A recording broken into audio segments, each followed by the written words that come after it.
All very important questions there. I'm joined now by Behnam Ben Taleblu. He's a senior fellow at the Foundation for Defense of Democracies. Thanks so much for joining. Great to be with you, Jim. Thank you. Can you describe your best assessment as to what Israel's objective with these strikes? Is it to damage Iran's nuclear program or destroy it? Does it have the capability of destroying it? Well, first and foremost, it's worth noting that the Israelis seem to have targeted far beyond the nuclear program of the Islamic Republic. There seems to be several targeted strikes against commanders, high-ranking military commanders of the Islamic Revolutionary Guard Corps, as well as the Armed Forces General Staff, the military command and control of that country. It may even look like they did a much smaller version of what we saw in Lebanon back in September of 2024 against that Iranian proxy Hezbollah there, basically gutting one entire section of the command and control of the Islamic Republic's premier terror force. So in this sense, I think the Israelis were looking to do significant damage to the Iranian nuclear program. I think only time will tell with a clearer, more objective battle damage assessment as to how far they've gone against Natanz. We do know that nuclear facility, which has one small above-ground pilot plant and one larger subterranean plant. We do know that facility was struck several times. But we also do know that you've had sites east of Iran that are home to missile bases. You've had reports on social media about Mossad operations in Iran as well. And you also had two nuclear scientists, a former, in fact, chief of Iran's Atomic Energy Organization, who had survived an assassination attempt, I think, back in 2010, all killed in this, I think, 4 to 5 wave Israeli military operation.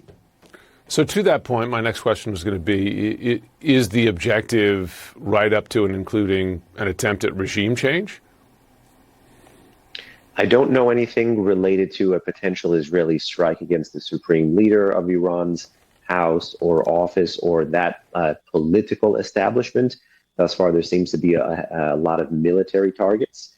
But if this becomes not an operation, but a campaign, one could see the campaign moving, particularly if Iran responds massively against the Israelis, and in such a situation, hypothetically, President Donald Trump doesn't tell the Israelis to quote unquote take the win. You could see the Israelis move from counter-proliferation to counter-regime operations, but that's not necessarily how I see these strikes yet. How is Iran most likely to retaliate? Drones are already on the way. One, I imagine, can expect missile strikes as well. But to what degree and what extent? And I mean, would the intent be to just send a message, reestablish deterrence, or are we in the midst of something bigger? Well, certainly I would say we're in the midst of something bigger because the Israelis seem to be preparing for something bigger. Make no mistake, the Iranian ballistic missile barrage in October was the largest ever single-day ballistic missile barrage in recorded history. And Iran is home to already the largest ballistic missile arsenal and the largest drone arsenal in the Middle East, an arsenal that Tehran has been growing since Israel's military retaliation against Iran's October 1st strike. So certainly those are options on the table.